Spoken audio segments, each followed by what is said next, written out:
We are continuing to follow that fire at the Eastern Wharf project site in downtown Savannah. The building was completely engulfed in flames. Truly a state of shock and awe. The big message right now is to avoid the downtown area. WTOC was first on the scene, live with extensive team coverage. Much of the WTOC crew is out here. You could actually feel the heat coming off of the building. Because this has just been a non-stop process. Stay with WTOC for the latest developments. In times like these, what we trust is put to the test. With the coronavirus changing lives around the coastal Empire and Lowcountry, it's important to know the power of being informed. The situation is ever evolving here, and it can be confusing. That's why WTOC is committed to keeping you equipped with the latest verified local information, accuracy you can trust. That's what to expect from WTOC in every newscast, because we know you're relying on us. Cases of the coronavirus continue to grow in Georgia, and the coastal empire is getting hit with its first confirmed positive cases, with 2 now in Chatham County and 1 in Effingham. Also, bars and nightclubs are set to close in Savannah after tonight, with the mayor declaring a state of emergency. We will not hesitate to take additional actions should the conditions require it. As bars and movie theaters start to close to slow the spread of COVID-19, you still have one more entertainment option. Let's just say you sit back, relax, and enjoy this blast from the past. Plus, the beaches on Tybee Island are shut down, closed to all visitors. High numbers of spring breakers, underage drinking, no social distancing at all. And testing sites are up and running in our area. Good evening, I'm Mike Sela. Chatham County now has 2 confirmed cases of coronavirus with residents. Here's what we know. 1 person who tested positive is isolated at home. How that person was exposed is unknown. We've just learned about another positive case. That person is at Candler Hospital. Doctors say the patient is in stable condition. The number of confirmed cases statewide also increasing. Check that out. The latest numbers show there are 420 confirmed cases in Georgia. We knew we needed to respond quickly to the needs of people. People were already being laid off. Businesses were already being closed. We knew there were people who had medical needs or child care needs or some kind of an essential need, and we needed to be able to help. 1 in 3 Americans were unable to pay their rent last month, so you can only imagine the United Way of the Coastal Empire has been getting thousands of calls to help people keep a roof over their heads and help people keep food on their table, and that is exactly why we are here. WTOC's general manager and also former campaign chair for the United Way and now chairman of the board for the United Way, Larry Silberman. And Larry, you've seen firsthand how much the United Way does in a regular year, but now in this pandemic, even more need is out there. I've been saying for weeks that, you learn a lot about your organization in times like this, and I think it's true for WTOC and what we're doing, and for the United Way and the importance it has in our community. WTOC's involvement with the United Way goes back years and years, and that charge was always led by Craig Harney, who, of course, we lost last fall. And so on behalf of WTOC and Craig's honor, I'm pledging $1,100 to this, and I will match up to another $1,100 to total to anyone who wants to contribute in Craig's honor. Living United was so important to him, and it's really what he stood for, and it's why I think it's so important to us at the station as well. The United Way of the Coastal Empire was not only able to reach their fundraising goal, $8,080,219, but also reach new families who needed their help during a health crisis. We're celebrating the victory of the efforts of the community, investing in the community, taking care of their own. In the past, WTOC's Day of Giving with America's second harvest of coastal Georgia looked something like this. Oh, wow. Thank you so much. All right. Y'all take care. But amid a pandemic, it's quieter. Still, as of about 7:30 p.m. on Thursday, more than $13,000 had been raised online and over the phone. Due to the pandemic, America's Second Harvest is just starting to accept food donations again, though they will still accept monetary donations. Hunger doesn't stop after the holidays. It goes all year long. when winter months come, people's electric bills go up. There's different expenses and things that you have. So it is a time a lot of people struggle. When we say we're all in this together, we mean everyone. At Second Harvest, we're feeding families and children. At Senior Citizens Incorporated, we take care of older adults. At the Ronald McDonough House, we're taking care of critically ill children and their families. We are supporting our United Way funded agencies and connecting residents to resources. I'm Dr. Ann Levette, Superintendent of Savannah-Chatham County Public Schools. We are all in this together. We're all in this together. We're all in this together. Well, good afternoon, everyone, and thank you so much for joining us here. I'm Mike Sela. We do want to bring you some breaking news. We want to go to a news conference being held by Savannah Mayor Van Johnson, expected to address the face mask issue in the city of Savannah. This after Georgia Governor Brian Kemp explicitly banned Georgia cities and counties from implementing a mask mandate. I am not going to mince words. We believe that Governor Kemp is overstepping his authority. With that said, our emergency declaration still stands.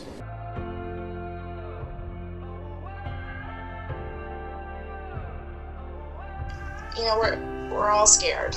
When there are people that want to help us, it's very humbling, and it gives us the strength that we need when right now sometimes we do feel weak. Stay home, wash your hands, wear your mask if you have one, protect yourselves and protect your families, and we'll all get through this together. When it comes to social distancing, sometimes people have a tough time visualizing space. 6 feet is equivalent to about 5 bowling pins. Okay, not quite ready for bowling? How about this? When you picture one Ken Griner from head to toe, that's 6 feet. When you're out in public, place a Ken Griner between you and the person next to you. Stay safe and keep a Griner between us. We're all in this together. Once I got down onto the ship and disconnected from the Wtoc, everything around you was black because it was so dark. I realized once I was there for a second, the ship is still moving. Watch your descent, roger descent, watch your descent. Roger, thank you. In addition to the ship being listing, it was evident to us that there was fires burning on board as well. And the 4-4 is off flow left. Correct, we're going to fly out forward. I'm getting weaved between cables and stanchions and poles and, a little bit of swing. And railings and stuff that are all poking out, trying to impale me, essentially. The wall is now the floor. The floor is now the wall. And when you look through the doorway into the bridge of the ship, you can see all the way down to the water. There was no coming back up. There was no not going down and getting those 2 people out of the pilot house. There was no not finding the people that were injured to get them up off that deck. Bring us over a survivor inside the cabin. So you just sort of go out and get it done however it needs to get done. It was honestly a miracle that those 4 guys survived, and it was such a relief to know that all of our efforts, we got them all out. Woo! Yeah! I think I'm safe to speak for everybody here. This is why we joined. That's what we want to see. Tag teaming coverage, of course, coronavirus, COVID-19 causing a change of paces here. I want to let you know we are all here in this together. We're keeping you updated as best as we normally would, just from different places. And this is a very dangerous, life-threatening situation in central Hampton County. We've been talking about this risk of damaging straight-line winds and isolated tornadoes all morning. You need to be in your safe spot now, and I don't care if you have to call Grandma Lena 20 times. Make sure she is away from windows in the interior portion of her home. What is this like for you guys? I mean, you live just down the road, no damage to your own house. Right.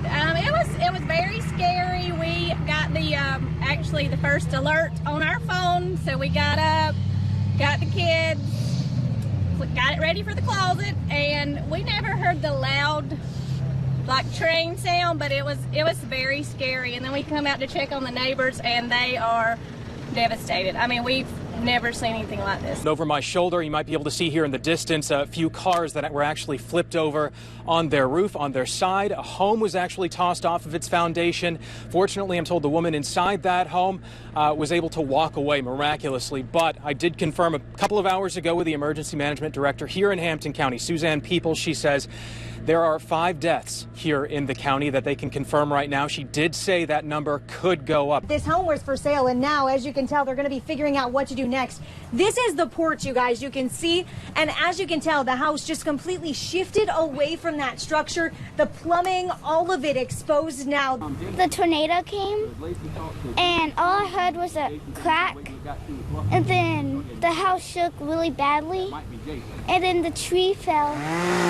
To 10-year-old Charity Woods, most of this morning's storm is a blur, but her father will never forget it. It's literally laying right there. I mean, I had to pull, she had this much room, I had to pull her out.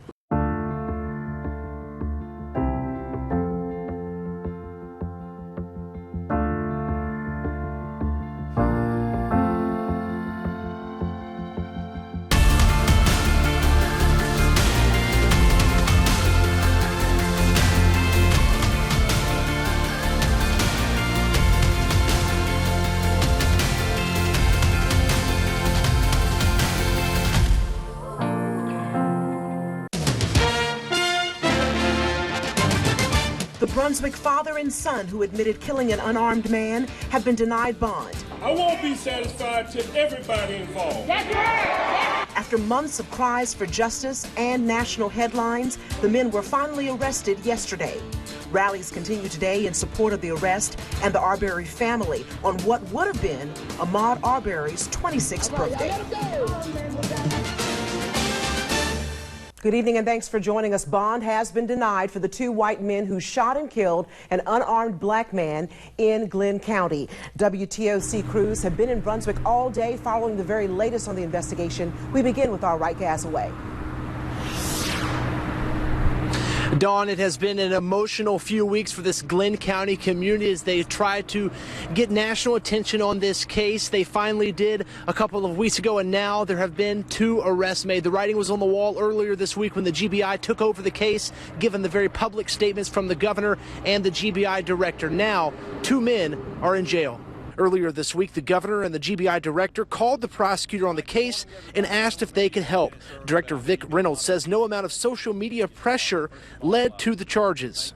None of that matters to the GBI. It doesn't matter who the person is. It doesn't matter who the victim is. It doesn't matter who potential defendants are. Reynolds says all that matters are the facts and the law. In this case, Reynolds says the video makes it clear. We applied the law to the facts in this case and came up pretty quickly with a solid belief that there's sufficient probable cause to charge the McMichaels with felony murder and aggravated assault.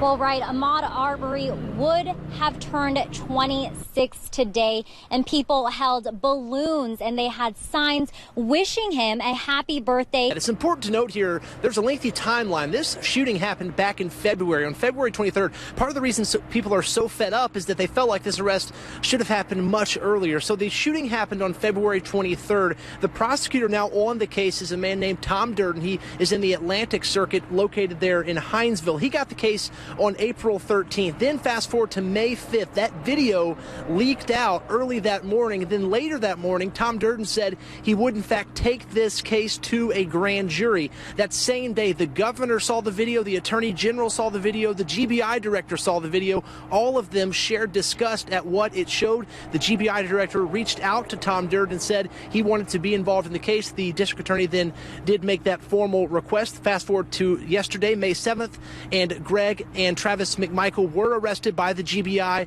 and by sheriff deputies at their home last night around 8:30, according to those arrest warrants. A 3rd person has been arrested in the death of Ahmaud Arbery. William Roddy Bryan Jr., arrested by the GBI today on charges of felony murder and criminal attempt to commit false imprisonment.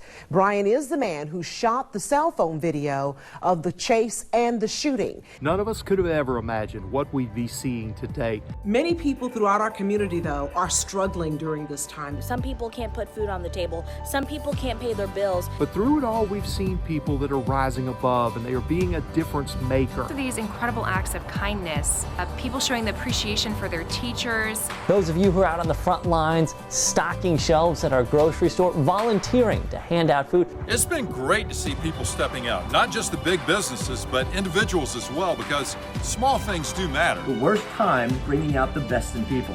We have seen the Coastal Empire really rally around itself We were blown away by your generosity, and the gifts keep giving. So think of others, be kind to others, and lend a hand when you can. As we slowly get back to some degree of normalcy, it's important to remember that the battle is not over. The news starts right now with breaking news. No justice! No peace! No justice! No peace! No justice! No peace! No justice! No peace! Protests that began this afternoon are continuing at this hour throughout the city of Savannah as people demand justice after the killing of George Floyd in police custody in Minnesota. Crowds marched on City Hall before dispersing throughout the city, gathering in several places at the Savannah Civic Center, the Savannah Police Headquarters, and other locations. As you can see from our WTOC drone video, hundreds showed up, if not thousands, to make their voices heard. Thank you for joining us for the News at 6:30. I'm Dawn Baker. WTOC is continuing to follow those protests this evening after a tense week of protest that spread from coast to coast. Breaking this hour, Savannah Mayor Van Johnson has announced a curfew beginning in just 2 hours. That curfew will go on into effect from 8:30 tonight and last until 7 in the morning. Hundreds of protesters came out here today. Protesters filled Bull Street, and this is all in response to the killing of George Floyd, as well as other black men and women, to what they see as police brutality. Now, as I was walking alongside some of these protesters, you can definitely tell there was a lot of frustration here, a lot of emotions here today. But this remained a peaceful protest. I spoke to Savannah Police Chief Roy Minter after it wrapped up, and he was pleased with how everything went. He and Mayor Van Johnson say they're proud Savannians showed up and practiced their right to protest. Johnson did speak to the media after and says law enforcement needed to see this today. He says he hopes officers think twice before they take action that deprives someone of their civil right. Johnson says the call to action won't end here today. Moving forward, he is appointing a blue ribbon panel to look at different types of disparity around the city. As you've already heard, a really emotional day, and we have been following these protesters who have made their way here to Ellis Square. I'm going to step out of the way and give you a chance to see exactly what they're doing. They have congregated here at Ellis Square. Just minutes ago, they were sharing hugs, reading off the names of those we have lost. Black Lives Matter, they keep chanting, as well as no justice, no peace. I spoke specifically with Alderman Curtis Purdy, who has been in police work for nearly 20 years. He says he knows this day was needed in our city. As far as a city official and a police officer, I can tell you that this is something that was needed. People are ready to speak out. They're ready for a change. They're ready for a movement forward, and the culture needs to change, and this is how we change it. The SWAT team were blocking the steps. Eventually, the officers backed up, had their backs to the doors to get in. Savannah Police Department has a command bunker inside the Savannah Civic Center. GSP is also there. WTOC is hosting a debate for Georgia's U.S. senatorial race with candidates, Republican incumbent David Perdue and Democratic challenger Jon Ossoff. In addition to WTOC here in Savannah, this debate is also airing on WRDW in Augusta, WTVM in Columbus, WALB in Albany, WCTV in Thomasville. The candidates are 8 feet apart, and as you can see, there is a plexiglass divider between them. We are following CDC recommendations. Thank you both for being here tonight, Mr. Perdue and Mr. Ossoff. It is our hope and our expectation that you can show voters in Georgia and our families an example of what civil discourse looks like and how to engage in passionate yet respectful debate. But thank you both in advance of that. We are joined by a live panel who will ask questions tonight. That panel is made up of journalists from WTOC sister stations that serve viewers all across Georgia. Let me just first express my gratitude to the station for hosting us. Well, first of all, thank you to WTOC and Mike for moderating this tonight. Make sure you get out and vote. I'm Mike Sela. Have a good night. Each year, the community comes together to run in honor of our fallen heroes at the Savannah Mile. For the 200 Club, this is the most successful fundraising event to support the families of our fallen first responders. Unfortunately, due to the COVID-19 pandemic, this event was canceled. The revenue loss is unprecedented. Therefore, we ask you to please make a donation or become a member at 200club.org. And help care for those who care for us. Through WTOC, we're achieving something great, which is the fact that we will be able to show Picnic in the Park to over 75,000 households, more than we have ever achieved at Picnic in the Park in Forsyth Park. We were able to find a way to be able to hold this event, hold the quality of it, and I predict that really because of the digital platform and certainly partnering with WTOC, that we'll have over 100,000 people this year to be able to witness and to enjoy this wonderful, family-friendly, citywide event.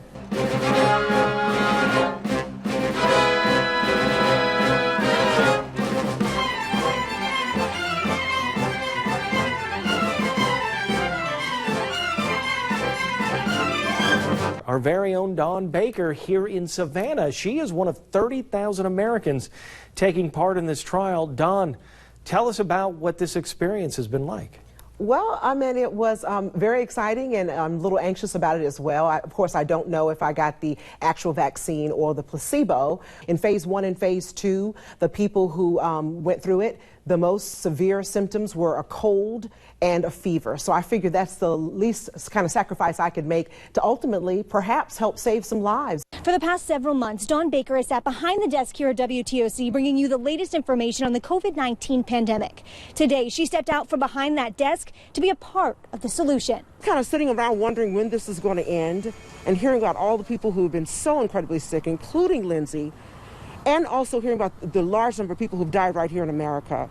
And we all sit around and we think that we're helpless, we can't do anything. We wear our masks, we stay away from people, but we've really seen that that's really not enough. So I thought that it was an amazing opportunity to be a part of the solution. Who knows, this might be it that could save people's lives, and I think that it's time for all of us to do our part. She's a person you've watched for years and trusted in the biggest moments. Today, she once again stepped up to serve our community, only this time in a different way. You ready? Yes, ma'am. She's the first person in the U.S. to get a shot in a phase 3 COVID-19 vaccine trial. Though she's a part of history, that's not why she did it. You know, it may not ever benefit me, but you know, other people are going to have children one day. They're young adults like you, who we want to make sure that you have every chance you can to live to be a ripe old lady and see all your dreams come true. The most severe symptoms anybody had was cold-like symptoms, maybe a little light flu, nausea, a fever. I can deal with that. We could save lives just by going through that little inconvenience. Getting the shot, whether placebo or vaccine, is just one step of this 2-year-long process for Dawn. That was not bad at all. She has to monitor her symptoms daily through an app and will have multiple in-person and phone call checkups. She says despite the commitment, it's worth it. I think it's really bigger than me, but what I hope people see is that we all are important and we all can be a part of solving this. In our lifetime, this may be the most important clinical trial ever. It is very much like when our parents went and took the polio vaccine. This virus has got to be put in its place. The Georgia Republican Party and President Donald Trump's campaign has filed a lawsuit against the Chatham County Board of Elections. The two groups are asking a judge to order Chatham County to secure and account for ballots received after the Election Day deadline. Zach Logan is standing by outside of the Chatham County Board of Elections. You know, Zach, this lawsuit took the Board of Elections by surprise. What exactly are they saying about it this morning? We did speak to Chatham County Board of Elections member Antoine Lang. He says that the Board of Elections works to make sure that every vote is counted and secure. Chairman of the board tells WTOC they are asking the city of Savannah to pull video of a ballot drop box at the community center since it happened on city-owned property. They will have to be the ones to pull nearby surveillance video to see who did it. All eyes on Georgia, especially here in Chatham County. People are looking at Georgia and looking at Chatham County and looking at Savannah in terms of helping to decide who our next commander-in-chief is going to be, or if we affirm the same one, and also two very highly contested Senate races. Workers are still counting thousands of absentee ballots in Chatham County. It's something that we're going to be careful and methodical and get it right. It's going to be done right. Meanwhile, a lawsuit questioning the integrity of the process in the Savannah area takes the spotlight. That ballots may be being counted. Well, that's not sufficient. Courts don't resolve disputes about whether something may or may not be happening. WTOC breaks down the accusations and the judge's ruling. Team coverage on this presidential toss-up starts right now on The News at 6. The entire state and the entire country is actually watching Georgia and specifically Chatham County right now. Chatham is the county in Georgia with the most outstanding ballots at this point. That means ballots that need to be counted. We do have a live team coverage tonight on ballot counting as it continues across the state. Sean Evans has the details of President Trump campaign lawsuit against Chatham County. Jessica Savage will give us a breakdown of Georgia's presidential numbers so far as they continue to be tallied. But first, let's go to Blair Caldwell, who was at the Chatham County Board of Elections. Blair? Well, you guys, as you heard, I'm here at the Board of Elections, and if you can literally see them working behind me inside of the building here, we are told there is an adjudication process happening right now as they are working to continue to tabulate these votes. Today, a judge dismissed a lawsuit that was filed against the Chatham County Board of Elections in Georgia. The suit filed yesterday afternoon by the Georgia GOP and Trump campaign called on the Chatham County elections and registrar's offices to follow election law and not count ballots sent in after 7 p.m. on election night. This is the news at 6. For all Georgians who have suffered the consequences of this virus, either themselves, their family, or their friends, we now see a light at the end of the tunnel, and we are so excited. Day that many of us have been waiting for is here, a COVID-19 vaccine, and it made its Georgia debut right here in the Coastal Empire. Governor Brian Kemp and Dr. Kathleen Toomey in Savannah just a few hours ago announcing the very latest on the vaccine and what we can expect. Good evening and thanks for joining us for the News at 6. I'm Dawn Baker. Many believe this shot is our shot at long-term recovery for this virus. It was a very big day indeed, Don. Today was a day that some of the first doses were given out here in the Savannah area. In fact, 4 healthcare workers from Memorial Health and St. Joseph's Candler rolling up their sleeves to be some of the first to get vaccinated in the entire state of Georgia. Governor Brian Kemp and Health Commissioner Dr. Kathleen Toomey were here to mark the historic day, and it was an exciting day. But we are only at the beginning of a long road ahead as the vaccine rolls out. I'm joined by Dr. Jay Goldstein, and he is the medical director of the ER here. Walk me through, what does this day mean, knowing that you've been battling this disease or this virus since literally 9 months ago? We've been waiting for this for a long time, so we're really excited to start the end to the pandemic. We love that the frontline providers, the ones that are going to be taking the vaccine first, and we're really excited to start moving the process forward. Frontline healthcare workers have worked tirelessly throughout this pandemic, and they were the first to receive the Pfizer COVID-19 vaccine today. And those I spoke with said the process was simple, and when the time comes, they want people to get vaccinated. Savannah and the surrounding area is not known for its cold weather, but it does get cold. That's why Kennedy's is proud to sponsor Kennedy's Coats for Kids, along with the United Way of the Coastal Empire, WTOC, and 97.3 KISS FM. We'll be collecting new, unused winter coats for area children in need. And you can help. Just drop off new coats from now until January 8th here at WTOC or at any of these addresses, and they will be distributed to area children's charity. Join Kennedy's Coats for Kids and give the gift of warmth this winter. But of course, what came in must go back out. So we did our best to help. Until the real professionals arrived to show us how it's done. Thank God you're here. And in a year where not much was expected, it seems like sometimes the donations aren't coming in for toys. You continued to show up. By the grace of God, somebody come in and drop off more, and it's just a blessing to see that people are coming together during this time. So as Sergeant Clayton and the rest of the Marines loaded box after box, he couldn't help but reflect on the community he lives and serves in. It says a lot about the community. It says that even though in a pandemic, we're still spreading love, faith, and hope that somebody in the world actually cares about other people. We want to thank all of you because without your generosity, this would not have been possible. Altogether, you helped fill more than 50 boxes of toys for children right here in our community. We're really, really happy about that.